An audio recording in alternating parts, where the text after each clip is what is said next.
ምትላት እባክህና እንዴ እስቲ ትንሽ እንኳን የሰው ባህሪ ይኑርሽ። ኧረ በፈጠረሽ።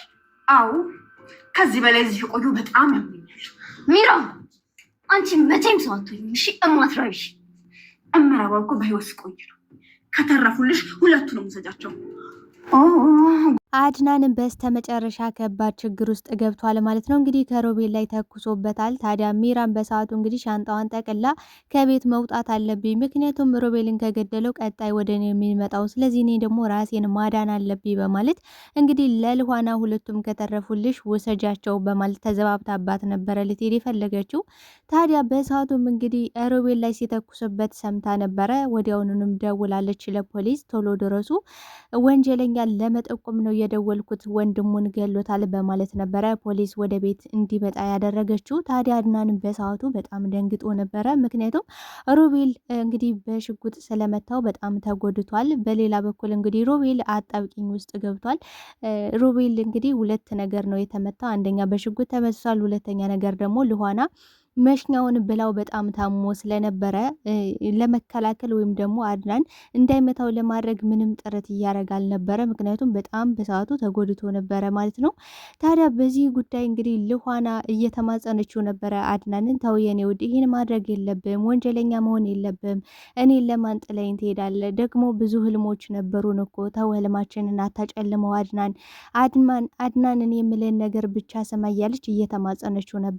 ነገር ግን ሮቤል እንግዲህ በሰዓቱ ልኋናን ሊደፍራት እንደነበረ ግን ደግሞ ሀሳቡና እቅዱ የሚራ እንደነበረ ጭምር ለአድናን ሲነግረው አድናን በዚህ ጉዳይ ላይ ራሱን መቋቋም አልቻለም ማለት ነው። በጣም ስሜታዊ ሆኖ ተኩሶበታል። ታዲያ በዚህ ጉዳይ ላይ ምን ተፈጠረ የሚለውን ነገር ይዤላችሁ መጥቻለሁ ማለት ነው። ሰላም ጤና ይስጥልኝ ውድና የተከበራችሁ የቻናሌ ቤተሰቦች፣ ተወዳጁን ድራማ ልኋና ቀጣይ ክፍል ወደ እናንተ ይዤላችሁ መጥቻለሁ። በዚህ ክፍል ላይ ብዙ ነገሮች ተፈጥረዋል። ቀጣይስ ምን ሊፈጠር ይችላል የሚለውን ነገር የምናወራ ይሆናል። ቪዲዮውን ሲጀምሩ ላይክ እንድታረጉና እስከ ቪዲዮ ፍጻሜ አብራችሁ እንድትቆዩ በአክብሮት እየጋበዝኳችሁ አድናንም በሰዓቱ ስሜቱን በጭራሽ ሊቆጣጠር አልቻለም ነበረ። ሮቤልን ልኋናን ምንድን ያደረካት? አንተ ውሻ ያደረካትን እያንዳንዱን ነገር የማትነግሬ ከሆነ እዚሁንም ምደፋ እያለ እንግዲህ በብዙ ነገሮች እያስፈራራው ነበረ። ታዲያ ሮቤልን በጣም ፈርቶና ደንግጦ ስለነበር እሺ አድናን ከፊቴ ስለቱን ዘውር አድርግልኝና እያንዳንዱን ሁሉንም ነገር እነግራለሁ። የተፈጠረውን ደግሞ የኔ ሀሳብ አልነበረም፣ ይህ ሀሳብ ደግሞ የሚራ ነው። ሚራ እሷን አስገድደ ከደፈርካት ከአንተን ትወዳለች ታፈቅራለች ስላለች እኔ ደግሞ በሷ ሀሳብ ተስማ በጭራሽ እኔ ሰይጣን አሳስቶኝ ነው። ይህን ሀሳብ በጭራሽ አይደለም። እባክህ ይቅር በለኝ አድናን፣ የምሬን ነው የምልህ አድናን። አንተ አሁን የምትወዳትና የምታፈቅራት ከሆነ እሷም የምትወድ ከሆነ እኔ ከህይወታችሁ እወጣላችኋለሁ። ከዚህ በኋላ እኔን አታዩኝም። እባክህ ብቻ የዛሬን ማር እያለ እየተማጸነው ነበረ። ነገር ግን አድናን በጭራሽ በልኋና የመጣ ከልኋና እንድትርቅ በደንብ አስጠንቅቄ ነበረ። አንተ ግን ልሰማኝ አልቻልክም። እኔ በልኋና ሲመጡብኝ በጣም አውሬ ነኝ። አንተ እኮ አውሬና ጨካኝ ከመሆነ የተነሳ ወንድም ነኝ የእናት ልጅ ሁኜ፣ አንተ ግን ልታስገድለኝ ሰው ልከ ነበረ አይደለም ልኋና ላይ። ነገ ደግሞ ልኋናን ምን ልታደርጓት እንደምትችሉ አላቅም። ስለዚህ የእናንተ ሁለት ሰይጣኖችን ቤት ውስጥ ልኋናን ጥዬ መሄድ አልነበረብኝም። ስትነግረ ያለመስማቴ ዋጋ አስከፍሎኛል። ይሄን ድፍራት ቢሆን ኑሮ ምን ይውጠኝ ነበረ? ራሴን ራሱ ይቅር አልለውም ነበር እያለ ራሱን እየወቀሰ ነበረ። ታዲያ ልኋናም ውጩና እንግዲህ እባክህ አድናን ይሄን ነገር ማድረግ የለብም፣ ምክንያቱም እነሱ እስከዛሬ ያደረጉት እያንዳንዱ ወንጀላቸው እያንዳንዱ ነገር በስራቸው መቀጣት አለባቸው እንጂ አንተ ወንጀለኛ መሆን የለብም። አንተ ወንጀለኛ ከሆንክ ደግሞ እስር ቤት ትገባለህ፣ እኔ ደግሞ ብቻዬን እቀራለሁ። እባክህ ይህን እንዳደርግ ደግሞ አትፍረድብኝ እባክህ ያለችው ነበረ። ታዲያ እሱም በሰዓቱ በጣም ስሜታዊ ሆኖ ስለነበረ ሮቤልን እንድተው የምትፈልጊ ከሆነ እያንዳንዱን የተፈጠረውን ያደረጉሽን ነገር እንድትነግሪ ይፈልጋለሁ። ምክንያቱም አንቺ ያለ ነገር በስሜት ተነሳስተሽ እንደዛ ሚራን አታንቂያትም፣ እንደዛ ገላታለሁ ብለሽ አትገለገይም ነበረ። ስለዚህ የሆነ ከባድ ነገር ቢያደርጉሽ ነው። ስለዚህ ደግሞ እያንዳንዷን ነገር እንዲናገርና ስለ አንቺ ብቻ ሳይሆን ስለ ሳራን የት እንዳደረጋት ዛሬ እውነታውን ይነግረኛል። ምክንያቱም ደግሞ ሳራ እንግዲህ ከመጥፋቷ ከአንድ ቀን በፊት ከሰዓታት በፊት እንግዲህ ከእጇ ላይ የእጅ ጌጡን አድርጋው ነበረ። ከዛ ግን እሱ ላንቺ ሰጠች። ስለዚህ ይሄ ነገር ደግሞ አጋጣሚ አይደለም በጭራሽ።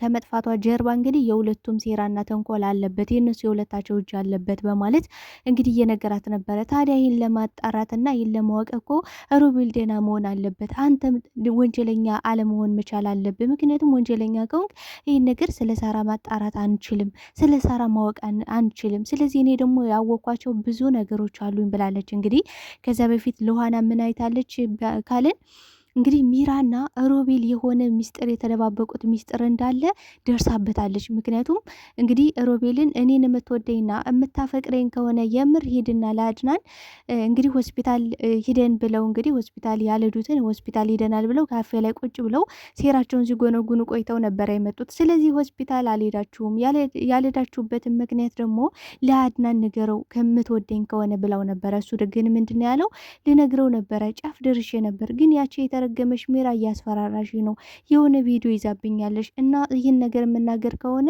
ቪዲዮን ለአድናን ታሳይብኛለሽ። ለአድናን ብዬ ነው በእርግጥ ያንን ወንጀል የሰራሁት ለአድናን ብዬ ነው። ትልቅ ወንጀል ሰርቻለሁ፣ ከባድ የሚባል ሁኔታ። ግን ደግሞ ያን ያደረኩት ለአድናን ብዬ ነው እንጂ ለእኔ ምክንያት አይደለም። አየሽ እኔ ለወንድሜ ብዬ ብዙ መስዋዕትነትን ከፍያለሁ። እሱ ግን እኔን በጣም ነው የሚጠላኝ፣ ልብ ገለውላ በጣም ነው ደስ የሚለው እያለ ማስመሰሉን እንግዲህ ለልኋና እየነገራት ነበረ። ነገር ግን ልኋና ይሄን ነገር በእርግጠኝነት የሚፈሩት ነገር እንዳለ ደርሳበታለች። ሚራም እንግዲህ የተደበቀ ነገር እንዳላት ከዚህ በፊት የሚራ የራቆት ፈቶ ይዞባት እንግዲህ ሮቤል በዛ እያስፈራ ራት አፏን እንድዘጋ እያደረጋት እንደነበረ አውቃለች፣ ደርሳበታለች። አሁንም ደግሞ ከሮቤል ላይ የያዘችበትን ቪዲዮ ስለ ሳራ ሊሆን ይችላል። ምናልባትም እነሱ የሚፈሩት አድናን እንዳያይና እንዳይሰማ ይሆናል ይህን ቪዲዮ። ስለዚህ ይህን ነገር ደግሞ አጣርቼ ሊደርስበት ይገባል ብላለች። ለዛም ነበረ እንግዲህ ልኋና ለአድናን ሊደፍረ ነበረ ብላ ያልነገረችው። እንግዲህ አድናንን ምን ብለዋለች? እኔ በጭራሽ ልነግር አልችልም፣ ምክንያቱም ብነግር አታምነኝም። ሲቀጥል ደግሞ ያቺ የተረገመች ሚስትን ሚራን ነው የምታምነው። ስለዚህ እሷ ጋር ሄደ እውነቱን ሀቁን ብትሰማ ይሻላል፣ እኔ ላታምነኝ ነገር ለምን ብዬ ነግረዋለሁ ብላለች። ግን ደግሞ ልትነግረው አስባ ነበረ። ግን ደግሞ አሁን ላይ ብነግረው ለአድናን ስሜታዊ ስለሚሆን እያንዳንዱ ነገር ይበላሽብኛል። ለሱ ነገርኩት ማለት ሮቤልን ሲጣርጎ ሊገለው ይችላል። ሲቀጥል ደግሞ ከዚህ ቤት ያስወጣዋል። እዚህ ቤት አስወጣው ማለት ደግሞ እህቴን የመጣውበት አላማ እንግዲህ ዋና ታርጌቷ የመጣችበት እዛ ቤት እህቷን ሳራን ፈልጋ ነው። ስለዚህ ሮቤል ወጣ ማለት ደግሞ ስለ ሳራ ስለ እህቷ ምንም የምታውቀው ታሪክ አይኖርም ማለት ነው። እንግዲህ ልኋና በደንብ አላስተዋለችም አላየችም እንጂ ከዚህ በፊት ምን አግኝታለች? እንግዲህ ከሮቤል ክፍል አንድ ጫማዋን አግኝታለች፣ የጆሮ ጌጥ አግኝታለች። ስለዚህ ይሄ ራሱ ከበቂ በላይ ማስረጃ ነበረ። ይህን ራሱ ለፖሊሶች ሄደው ቢናገሩ እንግዲህ ፖሊስ ጣቢያ በመመላለስ እግሩ ቅጥን ብሎ ነበረ አድናን። ታዲያ ብዙ መረጃዎችን እነሱ ጋር እንዳለ ይህንም ጭምር ለፖሊሶች ማመልከትና መናገር ነበረባቸው ብዬ ነው ማስበው። ታዲያ ልኋና ይህን ነገር ማጣራት ስላለብኝ ይህን ነገር ሚስጥር አድርጌ መደበቅ አለብኝ፣ ለአድናን በጭራሽ መናገር የለብኝም ስላለች ነው እንግዲህ አድናን ስሜታዊ ሆኖ እሷ ልትነግረው ስላልቻለች ሮቤልን አወጣጥቼ እያንዳንዷን ነገር እንዲያወጣ አደርገዋለሁ በማለት እንግዲህ ጭስ እያፈነው ነበረ። በጭስ በማፈን እንዲሁም ደግሞ በስለት በማስፈራራት ሲጠይቀው እንግዲህ ሮቤልም ዱላውና እንዲሁም ደግሞ ጭሱ ሲጠናበት ምንድን ያለው? አዎ በእርግጥ ትልቅ ስህተት ሰርቻለሁ አድናን ወንድሜ ይቅር በለኝ። አውቃለሁ አንተ እንደምትወዳትና እንደምታፈቅራት በደንብ ነው የማውቀው። ግን ደግሞ እኔ በጣም ተሳስቻለሁ። በእርግጥም ሰይጣን አሳስቶኝ ነው። ደግሞ የሚራ ሀሳብ ነው ይሄ እና ልደፍራት ነበረ። ግን እሷ በጣም የተረገመሽና አስመሳይ ናት። እንዴት እንደመታችኝ ልነግርህ አልችልም እያለ እንግዲህ ወሬው ልቀጥል ነበረ። ታዲያ አድናንም በዚህ በጣም ነው የተበሳጨውና የጥፊ ነው ያጋጨው። በቃ የቦክስ ሁሉ ነው ያጋጨው የነበረ። ታዲያ ሌላውንም ሁሉ ነገር እንዲዘረዝርልኝ ፈልጋለሁ። ሌላ ምንድን ነው ያደረገው ሲለው እንዲህ ሊደፍራት ነበረ ግን ደግሞ አልቻልኩም መታችኝ ሲለው በቃ ስሜቱን መቆጣጠር አልቻለም። አድናን ምን ልደፍራት? ጭራሽ አንተ ልደፍራት ልኋናን እኮ የኔን ልኋና ይሄም አይሆንም በማለት እንግዲህ ሽጉጡን አውጥቶ ተኩሶበታል። በጣም ያሳዝናል። በእውነት በጣም ነው የሚያመው። ምክንያቱም አድናን በምንም ሁኔታ ወንጀለኛ መሆን የለበትም በምንም። እንዲሁም ሮቤል እንግዲህ በሰራው ስራ አይደለም ሚስቱን በማማገጥ ብቻ ይቅርና ሳራን እንግዲህ ገሏታል፣ ቀብሯታል። ስለዚህ በሳራ እያንዳንዱን ነገር እንዲያወጣ እንዲናዘዝ የሰራውን እያንዳንዱን ነገር ዋጋ መክፈል ነው ያለበት እንጂ ሮቤል በጭራሽ መሞት የለበትም። የምሬን ነው የምላችሁ። በጭራሽ ሮቤል መሞት የለበትም። ለሰራው ስራ ዋጋ መክፈል አለበት ለእያንዳንዷ ነገር፣ እሱን ብቻ ሳይሆን ሚራንም ጭምር ማለት ነው። ስለዚህ ይህን ነገር ሮቤል ደህና እንዲሆን በጣም ምኞቴ ነው። በእርግጥ አሁን ላይ ተጎድቷል፣ ግን ደግሞ ፖሊሶች ስለደረሱ አሁን ላይ በጥሩ ደህንነት ይገኛል ብዬ ነው ተስፋ ማደርገው። በእርግጥም መሆን አለበት። ያ ካልሆነ በጣም ነው የሚደብረው ድራማው ማለት መቀጣት አለበት። ስለ ሳራ ስለ እያንዳንዱ ነገር መናዘዝ አለበት። እስከዛሬ ለሰራው ተንኮል ሴራ እንዲሁም ደግሞ አድናንን ሊያስገድለው እንደነበረ በጣም ብዙ ነገሮችን እንዳደረሰበት ይህ ነገር ዋጋ መክፈል አለባቸው። ለዛ ነበር እንግዲህ ሚራ እንዲህ ለሮቤል የተወረወረው ድንጋይ ወደ እኔም ነው የሚመጣው። ስለዚህ እኔ ራሴን ማምለጥ አለብኝ፣ ከዚህ መሄድ አለብኝ። ሮቤልን ከገደለው ሞኝ ካመረረ አመረረ ነው። አሁን ሮቤልን ጨርሶ ወደ እኔ መምጣቱ የማይቀር ጉዳይ ነው። ስለዚህ እኔ ደግሞ እንዴትም ብዬ ራሴን ማዳን አለብኝ ብላ እንግዲህ ሻንጣዋን ጠቅላ ከቤት ልትወጣ እንዴ ልኋና በጣም ነው የደነገጠችው። በነገራችን ላይ እንዴ ቆይ አንቺ ግን ምን አይነት ሰው ነሽ? ቆይ አንቺ ግን ሰው ነሽ ወይስ አውሬ ነሽ?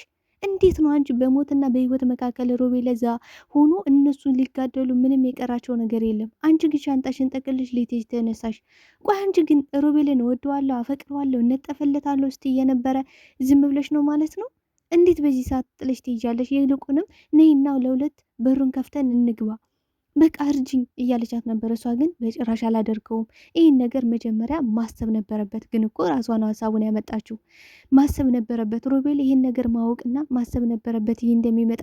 ስለዚህ ራሱ ይወጣው፣ እኔ ምንም የሚመለከተኝ ጉዳይ የለም ነው ያለች። ግን ደግሞ ሀሳቡን ምን ብለዋለች ሮቤልን ልኋናን ድፈራት። ልኋናን ከደፈርካት በቃ ከዛም በኋላ ዞር ብለህ እንድታያት አልፈልግም። ከዛም በኋላ የኔ እንድትሆን ፈልጋለሁ። አንተ የምትፈልገው ፍቅር አፈቀርኳት ምናምን የምትለው የውሸት ነው። የውሸት መሆኑን አውቃለሁ። ክብረ ንጽህናዋን ነው የምትፈልገው። ክብረ ንጽህናዋን ደግሞ እንድትወስድ እረዳለሁ። ስለዚህ ይህን ነገር ቶሎ እንድጨርስ እፈልጋለሁ በማለት እንግዲህ ልካው ነበረ። ታዲያ ልኋናም እንግዲህ መሽኛውን ብላ ግርጫ ብላ ስለሰደደችው በጣም ታሞ ስለነበረ በጣም ነው የተጸየፈችው በነገራችን ላይ ሚራ። ምክንያቱም እንዴት አንድ ይህች የምትትዬ ልጅ እንዴት ታመልጣለች? እንዴት ነው እሷን አለመድፈር የቻልከው? በማለት በጣም ነበረ የተናደደችበት። ታዲያ በሰዓቱም እንግዲህ በጣም ተናዳ ተበሳጭታበት እሷ ነበረች ቀስ አድርጋ ከክፍሉ ያስገባሽው። ምክንያቱም በጣም ተጎድቶ ነበረ። ታዲያ ሁለቱ አጣብቂኝ ውስጥ ነው የገባው። ምክንያቱም አንደኛውን በሽጉጥ ተመትቷል፣ ሁለተኛ ደግሞ ልኋና መሽኛውን ስላለችው ከባድ ችግር ውስጥ ነው አሁን ገብቶ ያለ። ታዲያ እንዲህ የተኩስ ድምፅ ስትሰማ ሚራ ምንድን ያደረገችው?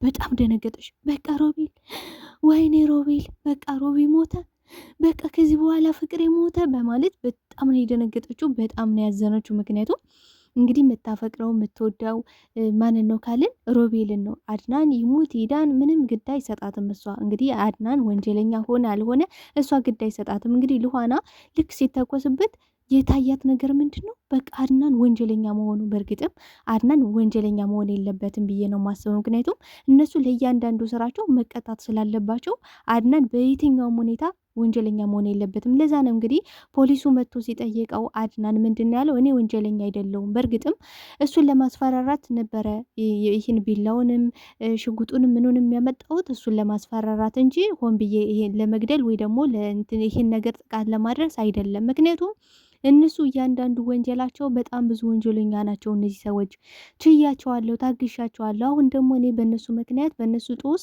ወንጀለኛ መሆን አልፈልግም። እውነት ለመናገር ግን ደግሞ ሆን ብዬ ያደረኩት ነገር አይደለም፣ እንድትረዱኝ እፈልጋለሁ። ሚስቴንም ሲያማግጥ ነበረ በማለት እያንዳንዱ የተፈጠረውን ነገር እንግዲህ ለፖሊሶች ተናግረዋል። ሮቤልም እንግዲህ በሰዓቱ ሊገለኝ ነበረ፣ ከፊቴ ዞር አድርጉልኝ፣ ወስዳችሁ እስር ቤት እንድትቀቅሉልኝ እፈልጋለሁ እያለ ነበረ። እንግዲህ ሚራ ምን ብላው ነበረ? ምን አለበት ልኋና ገላህ ቢሆን ኖሮ በጣም ደስ ይለኝ ነበረ። ምክንያቱም እኔና አድናን ልጃችን እናሳድግ ነበረ፣ ልኋናም ደግሞ እስር ቤት ትገባልኝ ነበረ። በአንድ ድንጋይ ሁለት ወፍ በጣም ደስ ይለኝ ነበር እያለች ነበር። አሁን ግን እንግዲህ በሌላ በኩል እንግዲህ ሀሳቧ የተሳካ ይመስላል። ምክንያቱም እንግዲህ አድናን ወንጀለኛ ሆኖ እስር ቤት ይገባላታል። እንግዲህ የሚቀረው ደግሞ ሮቤል ነው ማለት ነው። ሮቤል ያው በእርግጥ አልተጎዳም አሁን ላይ። አድናንም ለትንሽ ጊዜ ነው እስር ቤትን ቢገባው ይወጣል ብዬ ነው የማስበው። ግን ደግሞ በጭራሽም እስር ቤት መግባት የለበትም የሚል ሀሳብ ነው ያለኝ እኔ። የተሰማችሁን ሀሳብ አስተያየታችሁን በኮሜንት ሴክሽን ላይ አስቀምጡልኝ ተወዳጆች። ምን ታስባላችሁ በዚህ ጉዳይ ላይ? እውነት አድናን በምንም ሁኔታ ወንጀለኛ መሆን አለበት ብዬ አላስብም። እና እየተሰማችሁን ሀሳብ አስተያየታችሁን በድጋሚ በኮሜንት ሴክሽን ላይ አስቀምጡልኝ። ለዛሬ ይዤላችሁ የመጣሁት ለዮሃና ድራማ ይህን ይመስል ነበረ። ታዲያ አድናንም ነፃ መሆን አለበት፣ ሮቤልም ደህና መሆን አለበት እላለሁ። አብራችሁኝ ስለነበረን ቆይታ እጅግ አድርጌ አመሰግናለሁ። ለቤት አዲስ ከሆናችሁ ቤቱን ላይክ፣ ሰብስክራይብ በማድረግ ቤተሰብ እንድትሆኑ በአክብሮት ጠይቃችኋለሁ። ተወዳጆች እወዳችኋለሁ።